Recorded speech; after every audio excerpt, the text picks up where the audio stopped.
સુરતના કડોદરા ગામના વર્ષો જૂના શ્રી કેદારેશ્વર મહાદેવના સંપૂર્ણ પરિવારની પ્રાણ પ્રતિષ્ઠા જીર્ણોદ્વાર મહોત્સવનું 3 દિવસનું આયોજન કરવામાં આવ્યું છે, જેમાં શુક્રવારે સવારે 7 કલાકે દેહ શુદ્ધિ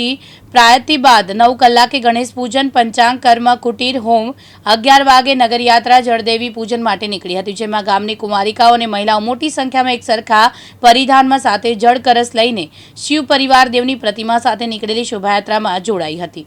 જે કડોદરા મહાદેવ મંદિરે પરત ફરી ત્યારબાદ બપોરે 2 કલાકે યજ્ઞ મંડપમાં દેવતાઓને સ્થાપના આપી અગ્નિ આહવાન કર્યા બાદ હવનનો પ્રારંભ કરવામાં આવ્યો હતો, જેમાં મોટી સંખ્યામાં યુગલોએ ભાગ લીધો હતો અને ગ્રહ આવૃત્તિ બાદ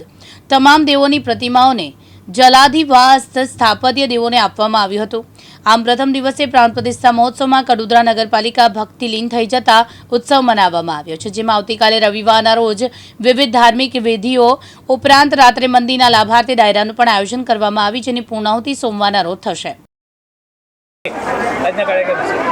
આજરોજ કડોદરા ગામ ખાતે કેદારેશ્વર મહાદેવ મંદિરના પુનઃ પ્રાણ પ્રતિષ્ઠા મહોત્સવમાં જે 3 દિવસનો આ પ્રાણ પ્રતિષ્ઠા મહોત્સવનો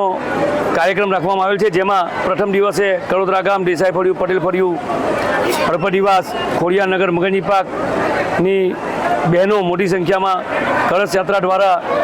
સમગ્ર ગામની પ્રદક્ષિણા કરી અને બહેનો કળશ લઈ અને મહાદેવ મંદિરમાં પ્રવેશ્યા છે અને આ કાર્યક્રમ 3 દિવસ ચાલવાનો છે। ત્યારે સમગ્ર કડોદરા મંદિર ટ્રસ્ટ દ્વારા સમગ્ર ગામને તારીખ 16/2/2025ના રોજ સાંજે 10 કલાકે દેસાઈ ફળિયા ખાતે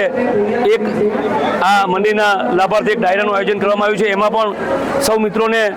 આવવા માટે પધારવા માટે હાર્દિક આમંત્રણ પાઠવવામાં આવેલ છે અને 17 તારીખે આ કાર્યક્રમની પૂર્ણાહુતિ છે અને જેમાં મહાપ્રસાદીનું આયોજન કરવામાં આવેલ છે। રમેશ ખંભાતી, દિવ્યાંગ ન્યૂઝ, કડોદરા, સુરત।